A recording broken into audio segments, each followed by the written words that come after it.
So, my name is Samad, and I'm here to take modern Indian history for you guys. I hope so. You're all preparing for KPSC, UPSC, and all that, right? Okay, so I'll be dealing with the modern Indian history as far as your examination is concerned. The modern Indian history plays a very important role, both in your preliminary examination as well as in your main examination. All right. So the modern Indian history. What I'll be doing here is first I will be taking you through the syllabus. I'll take you to what is required, and I'll give you an idea about what is required and what is not required for the examinations. Let me tell you about the sources, and let us discuss how the questions and what is the expectation that you have to have from the question paper. All right. So modern Indian history largely begins from the incoming of the Europeans, as we all are aware about the incoming of the Europeans, right? Yes or no? Which are the powers, political powers? I'm assuming that you have no idea about modern Indian history and I'm starting, all right?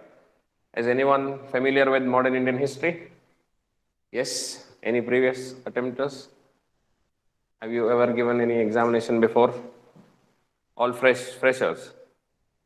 Okay, but you must have some idea about modern Indian history because we have studied about this even in our schools, right? So modern Indian history largely begins from somewhere around 1600s. All right, 1600. So that is what we call it as the 17th century. 17th century onwards is considered to be the modern Indian history. All right, 17th century onwards. So this is the time period. How do we categorize this? Ancient history, medieval Indian history, and modern Indian history is based on the changes. The changes what we had in the political structure. All right, India has experienced change in the political structure, change in the economic structure. All right, and largely change as an impact of these two.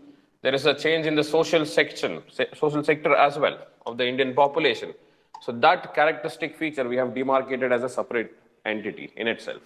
So this modern Indian history largely impacts, traces the impacts of increasing science and technology. All right, the development all over, development happening around the globe, etc., etc. All these things had an impact. India has also seen its share of impact in the form of the Westerners or the Europeans coming into the Indian subcontinent. All right. So first things first, we'll be witnessing. All right. So who are the traditional Indian powers? This is how the syllabus goes. The traditional Indian powers at the time of the European penetration. Traditional Indian powers were the Mughals. The Mughals were existing, right? Somewhere around 1700s, they were still existing. Yes. So the Mughals were our dominant power. All right. Apart from these, the rising aspirations of the Marathas. The Marathas were another important power whose main ambition was to dominate the entire Indian subcontinent, like the other powers. All right. So there were independent politics of Bengal. There were independent politics of the Deccan states. All right.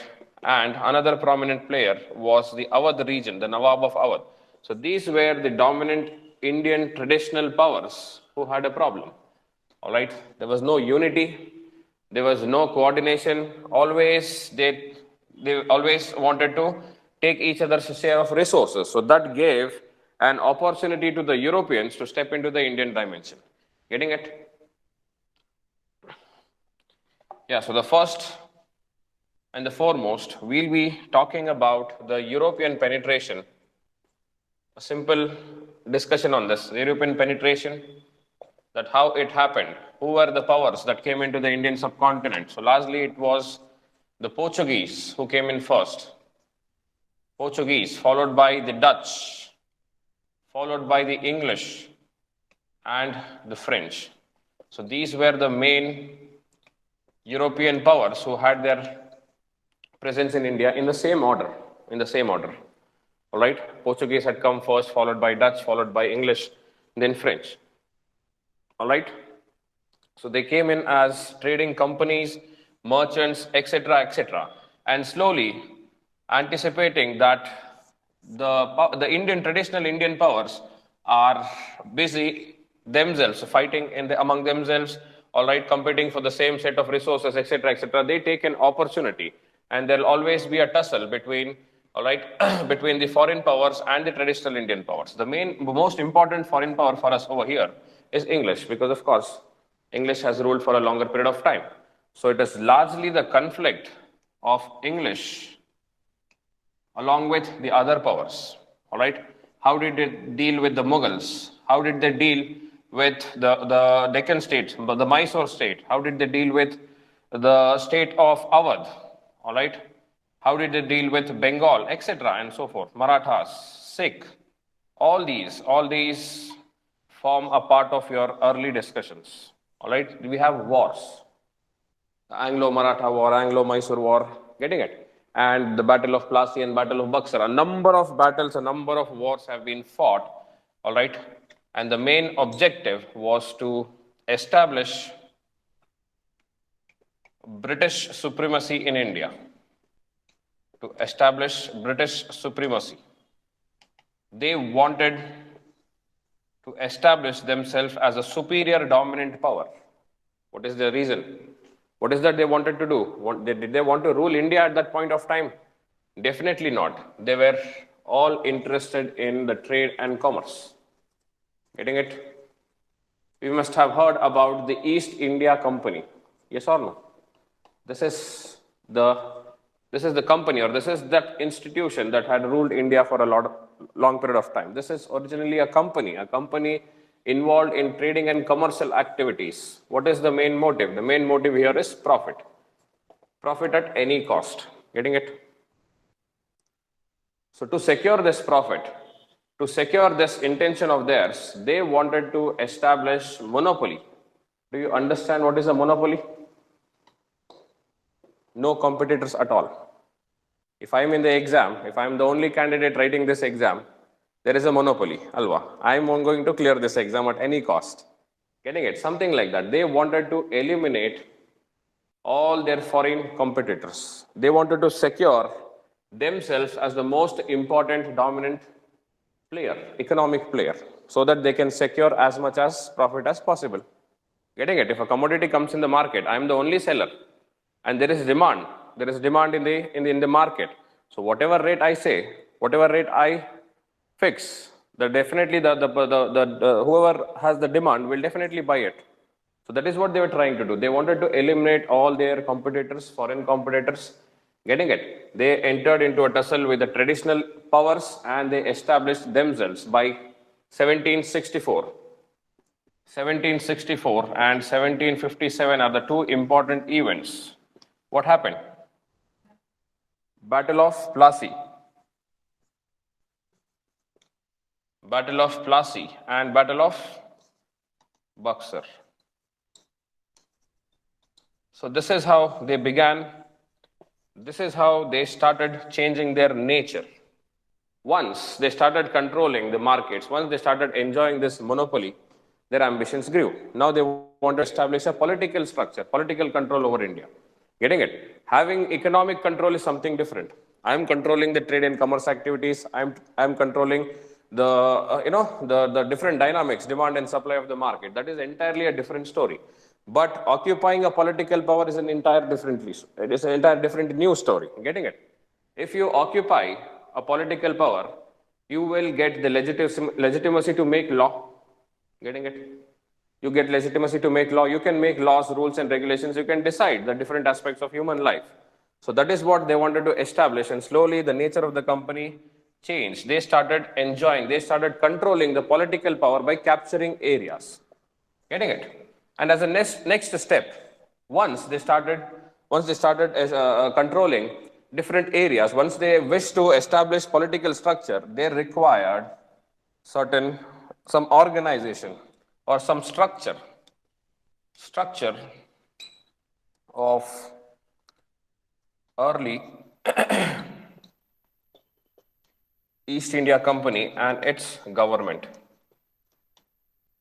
So this structure, whatever they have, whatever the methodology they used, would be studied in terms of number of acts. There are many acts, starting with the Regulating Act. Regulating Act of 1773. Getting it? Regulating Act of, not the Amending Act of 1784. Regulating Act of 1793. Then Charter Acts after Regulating Act. There started Charter Acts, Charter Act of 1813, Charter Act of 1833, all right, 1853, until the Sepoy Mutiny. What is the Sepoy Mutiny? First War of Indian Independence, Antarala. Yes? What is it? The Sepoy Mutiny. When does it happen? 1857. Until this, it was the East India Company and its officers who was controlling the Indian affairs. After this Sepoy Mutiny, what happens? It is the direct rule by the crown. All right. Until now, the government, the responsibility of the administration, the responsibility of governance in India was in the hands of the East India Company, which is again a private company. Seeing the affairs, seeing the corruption, the problems that it has created, the British government directly rules in the name of the crown. Getting it? From here onwards, it is something what we call it as the British government of India. Getting it? Until and unless we don't use this word. Getting it? So they established a pretty much well-defined political structure from 1773 to 1857, and therefore henceforth also. Getting it? Now, since they have achieved economic dominance, they have achieved political dominance, now it comes to the society. We always keep the English rule in India in a negative manner. There are so many positive things also which they have done. Yes or no? So social impact on the society. Largely, the role was played by the Christian missionaries. The Christian missionaries who had come along with them. They started spreading education. All right. They started bringing, through education, a spirit of rationality and a reason which helped to a greater extent destroy the irrational thought what was prevailing in India. 1857 if I talk about, or 1850s if I talk, not 1850s, 1800s let us say. Let us talk about 1800s, 1810, 1820. Sati system was quite prevalent. Getting it? Was there any rationality behind it? Yes. But it was a blind belief. Getting it? Life after death, etc., which is not based on scientific thought or which is not based on reason. So it started spreading. The education, modern education, started spreading a spirit of rationality, thinking based on logic and reason. Getting it? Apart from this, there was growth of a very important tool, growth of press. Growth of press was witnessed as an influence of this European influence. All right. So growth of press. The main advantage was literary sources. Foreign literary sources could be translated into local languages. Spread of information. Getting it? Literary sources were translated. All right. It started shaping public opinion.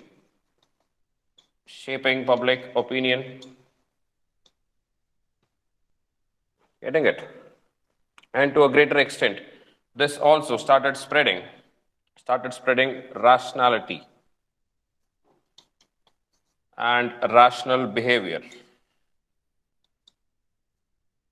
All right, media plays an important role. Press plays an important role. Even today, we have an idea about it. Yes or no? All right. Then apart from this, there were many other positives. There were many orphanages, schools, colleges, dispensaries, etc. All this was open largely as an effort of the Christian missionaries. All right. Christian missionaries.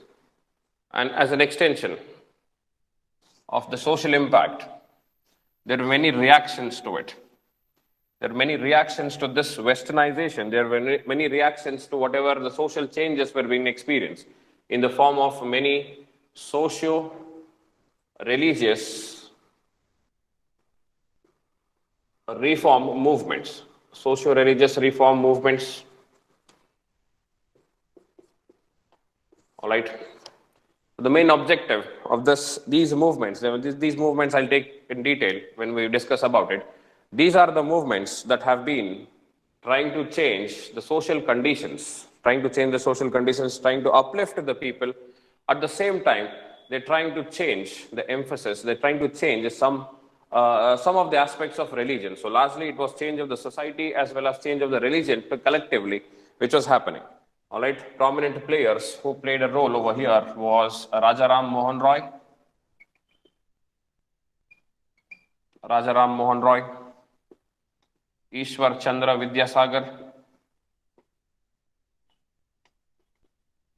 Vidyasagar, Debendranath Tagore,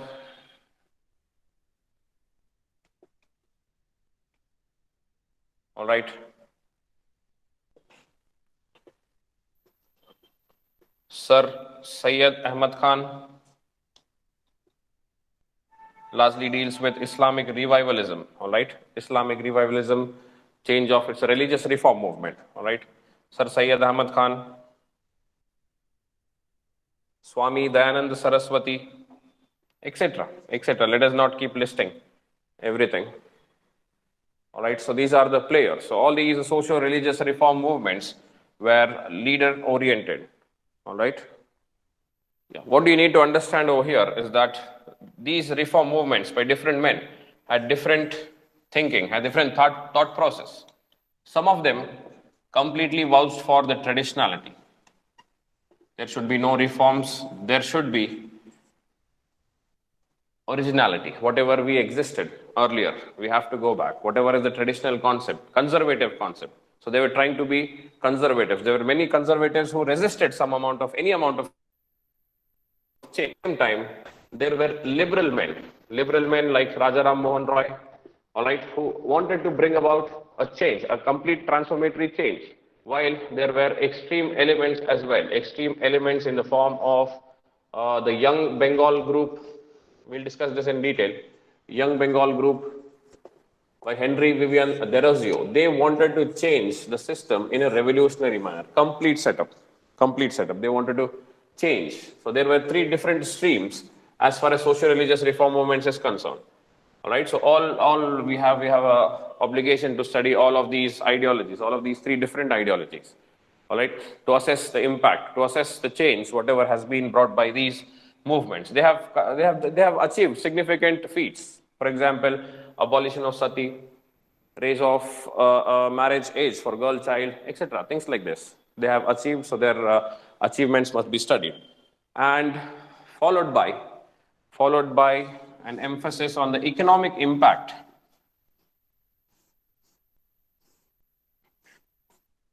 All right. The next topic would be studying the economic impact. Economic impact of colonialism, or economic critique of colonialism is also what we call them.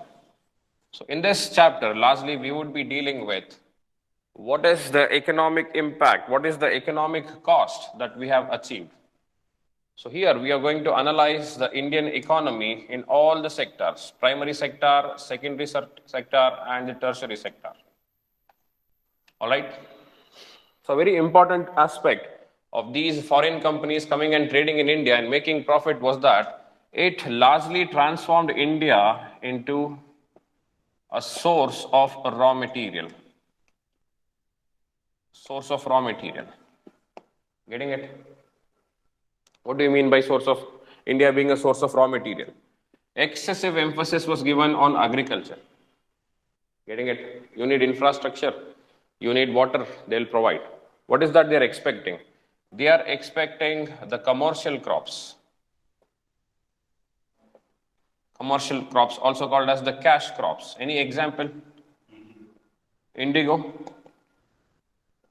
Yes, indigo. Excellent. Jute. cotton, etc. All these. And the manner in which they made profit is that they exported all these raw materials from India to England. Getting it? All right. So all these raw materials was moving to England, and in England, an industry would be established, which is utilizing these raw materials. And whatever is the finished product, for example, let us say a finished product is a shirt. Getting it? This product, finished product, was again brought back to the Indian markets and it was sold in India. So India was largely being seen as a source of raw material and as a ready market for commodities. Ready market for finished products. Getting it? So they used to procure the raw materials at a very low cost, process it, develop England industrially, getting it, and finish back and getting back the finished products, back to India and sell it at a higher price. So imagine the margin what they were realizing. So the margin what we're realizing was quite high, and in this process to happen, India has suffered a lot economically. For example, to make all these raw materials export out of India and get into England, first of all, they had to suppress the Indian industries. Otherwise, Indian industries would also procure the raw materials alone. Yes or no? So there was a process which happened, we call it as deindustrialization in India. Deindustrialization. This is largely an outcome of encouraging the production of cash crops and discouraging the production of food crops. Getting it? If commercial crops or cash crops production is going high, food security is compromised. Can I say that? Yes. The country will not have enough grains to feed itself because undue emphasis is being given on cash crops which are utilized as raw materials. Getting it? There was commercialization of agriculture, which I've explained right now. Commercialization of agriculture, which again has its own disadvantages and advantages, but largely in the Indian rural setup, this was seen to be a great disadvantage. Getting it? Also, the impact included decline of traditional handicrafts, traditional arts and crafts. Let us take the example of toy making industry. Even today, do you find any Indian brands in toy making sector? Yes. All the brands you see are foreign, Alva. Getting it? So the reason is we did not accord sufficient amount of protection for our toy industries. So China took the advantage. Whatever we procure, China will supply us at half the rates. So what is happening? So in that sector, whatever we had, the traditional setup, that has vanished. Even in rural areas, even today, they make toys. It is not so popular. The reason is we did not give sufficient protection to this. So the same thing had happened. All right, declining or negligence of this traditional art and crafts led to, large scale unemployment.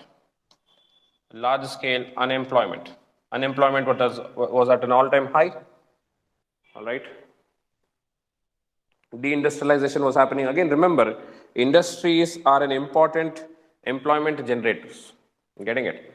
So when you deindustrialize, on the other hand, decline the traditional art and crafts, so there would be a lot of workforce who would be unemployed and who would be willing and searching for job. That is again a very negative impact. All right. Apart from that, certain positives. The British in India is credited with the development of a lot of infrastructure. Yes. Infrastructure such as roadways, network of roadways, railways, all right, transport and communication. In the form of communication, they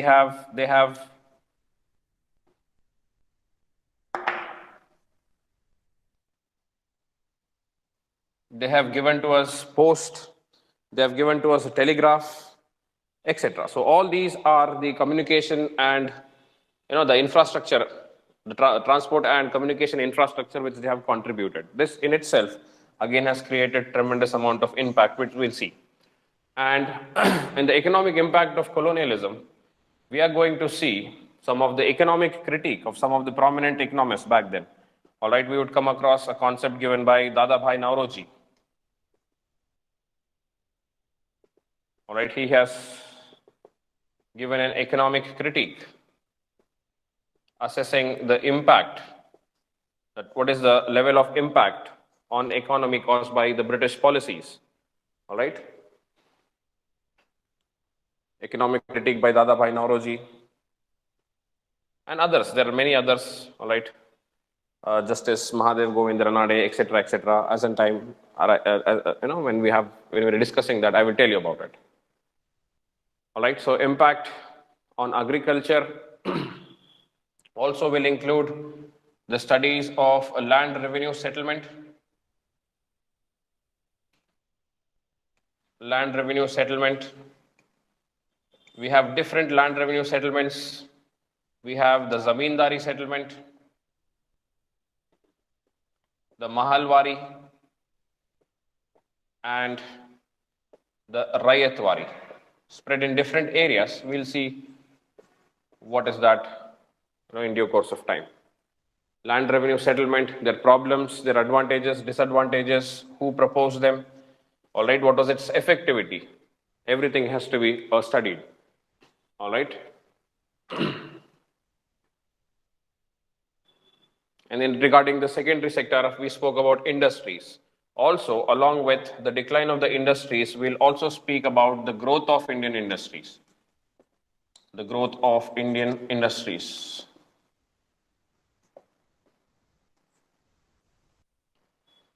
In the 20th century, in the beginning of 20th century, taking the advantage of the World Wars, one and later World War II, our Indian industry started growing. So what is the manner in which Indian industries grew? We'll talk about it. And also we'll talk about the impacts on trade and commerce. Trade and commercial activity, all right? So that is one of the most important chapters. And as far as I have seen, the chapter from which you can expect a lot of questions frequently every year, right? Okay. Then after the economic impact, we would study about the response to all these changes, economic changes, political changes, social changes. What was the response of the Indians? So we would study about the different movements, revolts and rebellions, all right, in the form of the Indian response. Indian response to English domination. We would be talking about of which 1857 revolt is one. We would talking about different revolts. We would talk about rebellions, peasant movements,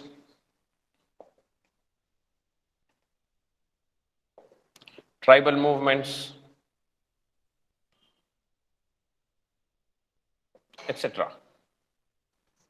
There are different categories. I'm not going to list it right now, but we are going to study. There were different reasons for it, all right? Different categories spread along different regions, north, south, east, west, everywhere, all right?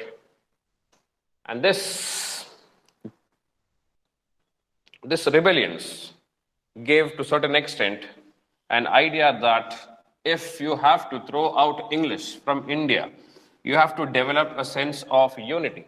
You have to develop a sense of nationalism, all right? Because all these individual rebellions were proving to be a failure due to lack of a coordinated effort. If there was coordinated effort, much of it would have been a success, a grand success, all right?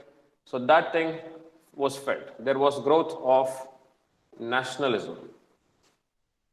Growth of nationalism, all right? Growth of nationalism. There were a number of organizations which were responsible. We'll study it in the form of the politics of association. politics of association, the rise of Indian National Congress, 1885, all right, and the events, prominent events associated with the Indian National Congress, the political setup, what did they have, who were the moderates, what are the role played by the moderates versus extremists, all right. Then followed on by the partition of Bengal, 1905, and the corresponding Swadeshi and boycott movement. What happened? Swadeshi and boycott movement, all right. And other events, number of events, formation of Muslim League, etc., is what we are going to discuss, all right. So growth of nationalism, or also referred to as the pre-Gandhian phase. This is referred to as the pre-Gandhian phase because whatever happened here was not under the leadership of Mahatma Gandhi. So naturally, the next topic would be the Indian freedom movement or the national movement under the leadership of Mahatma Gandhi, right? The Indian national movement under leadership of Mohandas Karamchand Gandhi. All right, we would be studying about the nature of Gandhian politics. What did he do? How did he do, etc., The nature of Gandhian politics, early activities of Gandhi, and for the first time, Gandhi comes up as a prominent leader, mass leader, after the Khilafat and non-cooperation movement. Khilafat and non-cooperation movement, right? Followed by the civil disobedience movement, 1930s. This is 1920s, 1930s. All right. Then the round table conferences, which was attended by Mahatma Gandhi, the round table conference. There were 3 round table conferences, 1, 2, and 3. Constitutional developments in the form of August Offer, in the form of Cripps Mission,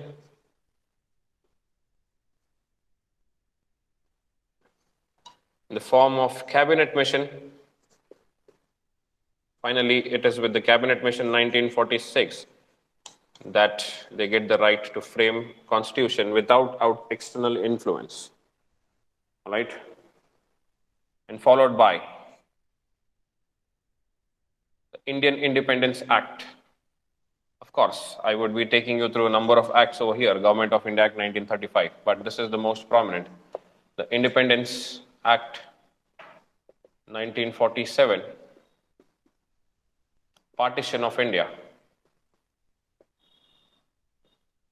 right? Partition of India and growth of communalism probably would end the topic. This is an indicative syllabus. This will give you an idea about how the classes are going to be held, what are the topics, what is the order in which you have to study, all right? What are the different dynamics to be considered, political dimension, economic dimension, social dimension, all right, and major events, all that you will get an idea about. And if you have any, hatred towards this subject, the history in general, we don't like history in general, alva. Yakandre, history is all about battles, wars, of all the most irritated, which irritates us are the dates and alva. Who is going to remember dates? Who is going to, break our head over it? Remember, here, as far as your competitive examination is concerned, The main reason why these topics, static topics, which looks factual, the main reason why they have included this in your examination is because these are the whatever the historical events have happened. They will help you in understanding the society better. Yes or no? Understanding our society better. After you become a bureaucrat, probably, you frame policies. If you are framing policies, in order to be more apt, the policies to be more apt, you need to have an idea about our society. Societal idea about the society, we can get it in the contemporary perspective. But the reason why we take a historical route is because you will know all the conflicts, possible conflicts which are going to arise. What are the sensitive aspects of the society? Getting it? You would know it. You would know about it. Despite knowing the fact that caste system is a social evil, alva? Yes or no? Caste system is a social evil, yes or no? It is. At least on paper it is, alva. But back at home, we also practice it. Getting it? The degree of practicing differs. That is a different story. I don't know, So, in order to understand our society, we need to have an analytical element, to have an analytical approach. All right, rather than knowing what event has happened, why and what the date it has happened, why it has happened, and what are the possible reasons that it could have been avoided, or what are the possible impacts that it has generated on our society. That would be the more requirement of your examination. As far as your main examination is concerned, definitely that is the requirement. All right. So that will take me to the next point of discussion. I'll discuss what are the possible, what are the areas or the types of questions that are possible. First of all, in your objective type, there is something called as chronology-based questions. What is this chronology-based questions?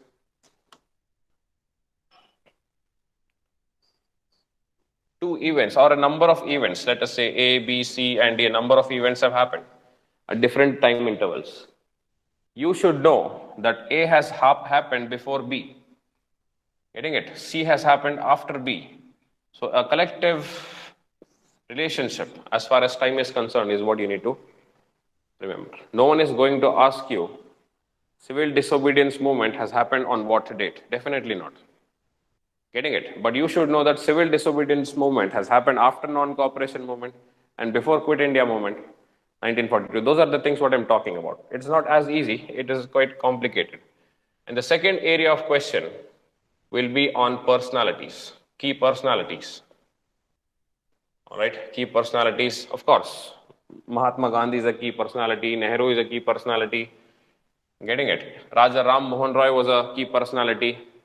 So across various dimensions, political dimension, if anyone has contributed politically by establishing any organization, all right, so they will be important.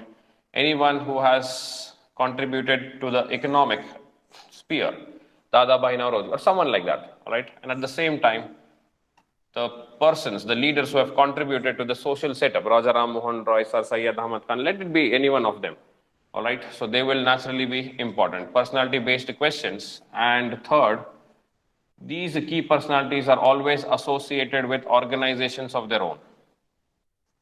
So organizations of these key personalities, organizations and institutions, all right, would be an expected area. For example, Raja Ram Mohan Roy is associated with Brahmo Samaj, right? So something related to Brahmo Samaj, what is its teaching, what are its standard course of procedure adopted, things like that. Things like that would be expected. All right. And multidimensional questions.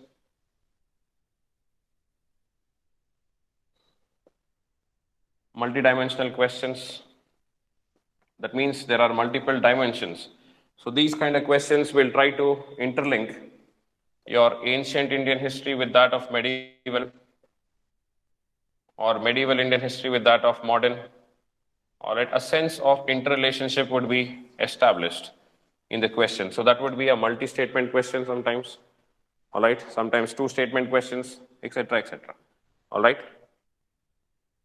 And apart from that, multidimensional also means a question can have a combination of political, economic, and social content. All right. So its impact on them or something which is related, different dimensions clubbed into the same questions. All right. And apart from that, key movements of Indian national movement, all right, or peasant movement, any such movement, directly the question number one, what would be the nature of the statement number one, what is the nature of the movement, statement number two, so and so personalities associated with this particular movement, and it happened in relation to some reason, or some region is what they would establish an interlink. That is also a possible type of question. All right, key movements, multi-dimensional question, organizations and institution-based question, personalities, chronology-based questions. And a mix of all these things can be expected. All right, and I've told you one of the most important area is economic critique.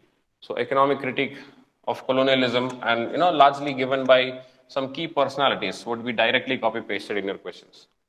That is also there. So these are the broad 5 dimensions of what are the types of questions that you can expect. Right?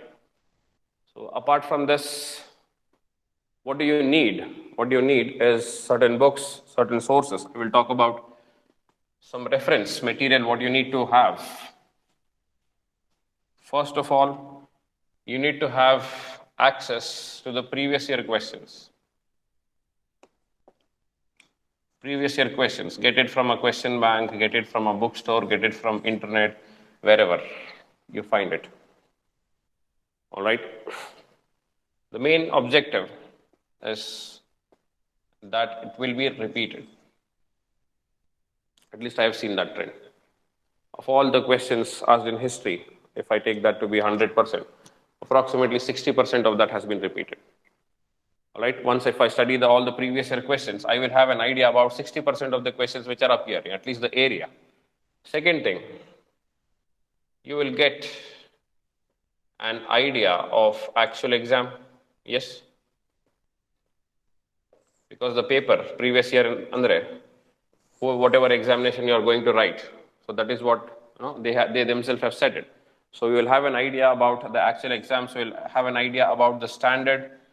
All right, you will have an idea about if you are preparing right or preparing wrong, in the right direction or in the wrong direction, etc., and all that. All right, this advantage is enough for it to have this previous year question. Then apart from that, your NCERT, Bipin Chandra, this is the most standard book that is referred. All right, but this again should be read as your basic brushing up. All right, it's a school book, Alva, NCERT 11th standard by Bipin Chandra. It's a school book, so you have to take Bipin Chandra. So Bipin Chandra, NCERT, that is enough. Other than that, there are so many books. Spectrum ide. Have you heard about it, Spectrum? Yeah, of course, you can go. Anything you find easy, anything you find complete, go for it. But always remember, stick to one source. Stick to one source. Along with your class notes, all right? Have any one source, revise the same source multiple times rather than having 4 different sources. All right? So that would be the flow, the path which we are going to take in the coming classes as far as Indian history is concerned. All right, we have discussed the previous year, we have discussed the areas to be expected as questions, and we have given you an idea about the sources, what we need to have it. If you complete themes in Indian history, the theme number 3 actually, that deals with modern India. All the 3 themes are important for your exam, ancient, medieval, and modern. That is for sure. All right.